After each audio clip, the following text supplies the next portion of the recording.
આજ 35 થી 40% ધરાવતો જે સમાજ છે એની ઉપર જે અન્યાય થઈ રહ્યો છે, દમન થઈ રહ્યા છે, ખોટા કેસો થઈ રહ્યા છે, ખોટી રીતે જેલમાં નાખવામાં આવે છે અને એની કોઈ પણ પાછળથી સપોર્ટ પણ નથી કરતું. અમારા હક અને અધિકારની લડત લડવા માટે અમારે આજે મહાસંમેલનો કરવા પડે છે.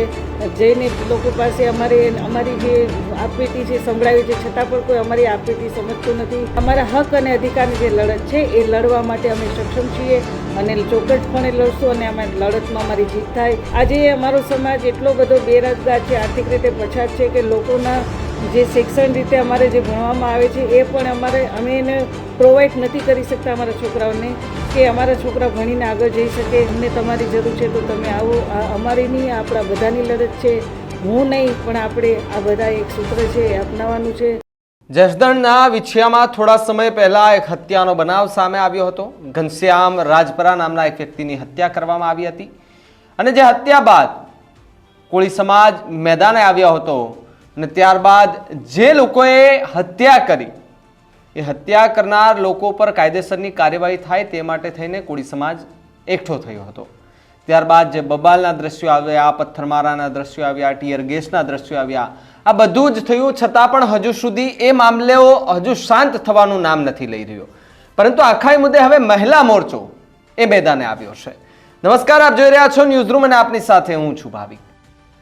તો રાજકોટના એ જસદણ નજીક વિછિયા ગામની અંદર થોરાડિયામાં જે હત્યાનો બનાવ બન્યો હતો, Ghanshyam Rajpara land grabbing case હતો એક ને એની અંદર એ હત્યા કરવામાં આવી. એ કેસને લઈને હત્યા કરવામાં આવી.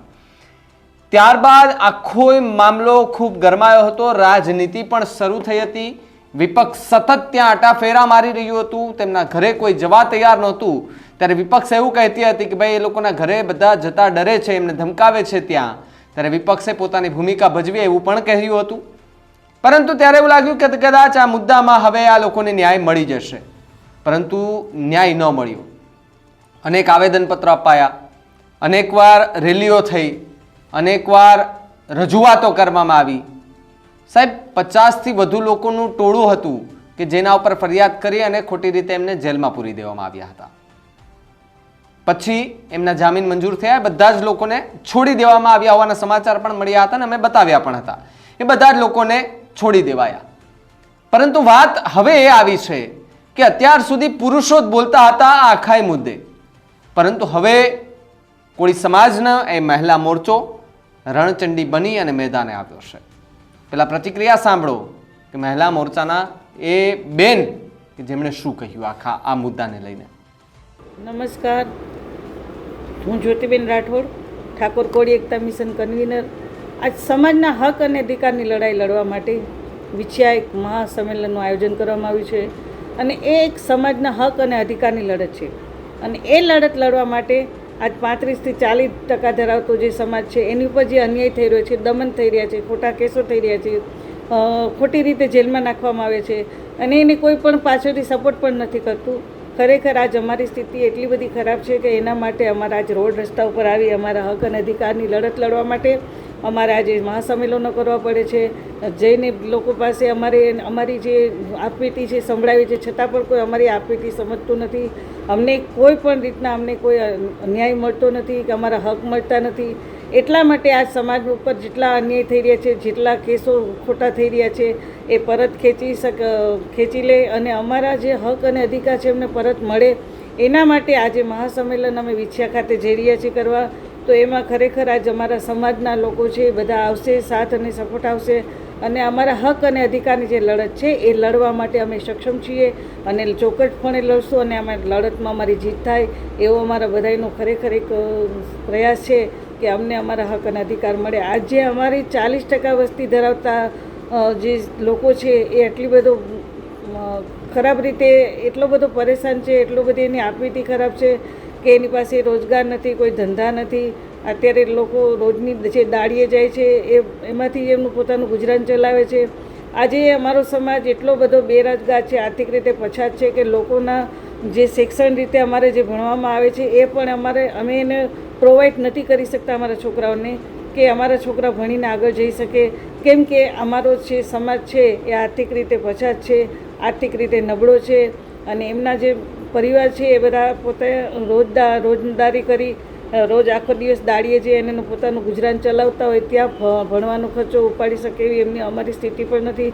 એટલે આજ જે સમાજના અમારા હક અને અધિકાર છે એની લડત લડવા માટે અમારા જે મુદ્દાઓ લઈને આવ્યા છે એ મુદ્દાઓને સરકાર અમારા તરફથી એક્સેપ્ટ કરે, અમારો હક અને અધિકાર છે એમને મળે, એના માટે જ આવી છે મહાસંમેલન કરવા જઈ રહ્યા છીએ.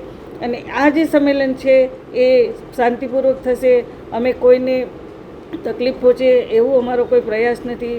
બસ અમારા હક અને અધિકારની લડત છે. અમે શાંતિથી અને અમે કોઈ ખરાબ રીતે કોઈને તકલીફ પહોંચે, કોઈ સરકારી પ્રોપર્ટી એ અમે કંઈ કરવા માગતા નથી. અમે ખાલી બસ અમારા હક અને અધિકારની લડત એટલા માટે આ સંમેલન દ્વારા જાહેર કરવામાં આવે છે કે સમાજને પણ ખબર પડે કે અમે ક્યાં પાછા છીએ, શેના માટે પછાત છીએ, કઈ રીતે પછાત છીએ અને અમારે કઈ રીતે આગળ આવવું એના અમને માર્ગદર્શન હેઠળ આ જે સંમેલન થવા જઈ રહ્યું છે એમાં અમારા હક અધિકારની જે લડતો છે કઈ રીતે લડવી, અમને ક્યાં હક ક્યારે મળશે, એના માટે જે અમે બધું આ કરીએ છીએ એ સમાજના હક અને હિત માટે કરીએ છીએ. તો બસ અમને આમાં અમારો હક અને અધિકાર મળી જાય, બસ અમારે બીજું કંઈ નહીં.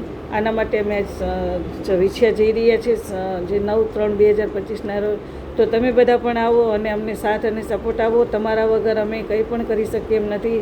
એટલે અમને તમારી જરૂર છે તો તમે આવો. આ અમારી નહીં, આપણા બધાની લડત છે.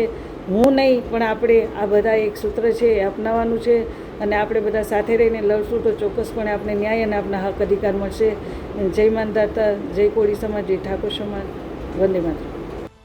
તો જે રીતે હવે વિછિયાની અંદર જે ઘટના બની હતી ઘનશ્યામ રાજપરાના મર્ડરની, અને મર્ડર બાદ દિવસે ને દિવસે રાજનીતિ ચરમસીમાએ પહોંચી ગઈ હતી. કુંવરજી બાવળિયાના કોલ રેકોર્ડિંગ્સ પણ વાયરલ થતા હતા, ઘણું બધું થયું હતું. અને અનેક લોકો જે ડિબેટોમાં બેઠતા હતા તેનું કહેવું હતું કે ભાઈ આ રાજનીતિ થઈ રહી છે, ન્યાય અપાવવામાં બદલે ત્યાં રાજનીતિ ચાલુ થઈ ગઈ છે, એટલે રાજનીતિ ન થવી જોઈએ ને જે થયું છે ખોટું થયું હોય તો એમની પર કાયદેસરની કાર્યવાહી થવી જોઈએ. જે રીતે વરઘોડો કાઢવાની વાતનો અફવા ફેલાય તો એટલી બધી મોટી સંખ્યામાં પોલીસ સ્ટેશનની બહાર પબ્લિક ઉમટી પડી કે પોલીસને પણ ખબર ન પડી કે ભાઈ કરવું શું. પેલા પોલીસ ઉપર પથ્થરમારો થયો અને પછી ત્યારબાદ પોલીસે લાઠીચાર્જ કર્યો, ટીયર ગેસના સેલ છોડ્યા, એ ટોળાને વિખેરવાના પ્રયત્ન કર્યા અને ત્યારબાદ 50થી વધુ લોકો ઉપર કેસ ફાઇલ કરીને તમામે 50થી વધુ લોકોને જેલની અંદર ધકેલી દેવામાં આવ્યા હતા. પરંતુ ત્યારબાદ કોળી સમાજના આગેવાનો મેદાને આવ્યા હતા અને એ 50થી વધુ જે લોકો હતા એ લોકોને ખોટી રીતે ફસાવવાનો આરોપ લાગ્યો હતો ને એ લોકોને જામીન પર મુક્ત કેવી રીતે કરવા તેના માટે તડામાર તૈયારીઓ અને મહેનત કરવામાં આવી રહી હતી. પરંતુ આખરે લોકો પણ બહાર આવી ગયા. પણ હવે જોવાનું એ રહ્યું કે આ આખા મુદ્દામાં હવે મહિલા મોરચા એન્ટ્રી કરી છે. તો મહિલા મોરચાની એન્ટ્રીથી કોને ફાયદો અને કોને નુકસાન? ફાયદો તો જો કે ન હોય, પરંતુ ક્યાંક જે લોકો આમાં ફાયદો જોઈને બેઠા છે એમને કદાચ આ મહિલા મોરચો નુકસાન કરાવી શકે એમ છે.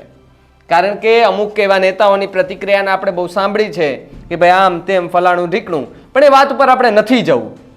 પરંતુ જે ઘટના મૂળ બની છે કે વિછિયા ગામની અંદર જે ઘનશ્યામ રાજપરાની હત્યા થઈ હતી એના જે આરોપીઓ છે તેને કડકમાં કડક સજા દેવડાવવામાં આવે ને ખોટી રીતે જે લોકોને જેલમાં નાખવામાં આવ્યા હતા તેનું શું એમ તેના પૂરતા જવાબ આપે એવી હવે મહિલા મોરચો જે છે તે માંગ કરી રહી છે. ને હવે મહિલા મોરચો આખી આ કમાન સંભાળે તેવી પણ સંભાવના જોવા મળી રહી છે.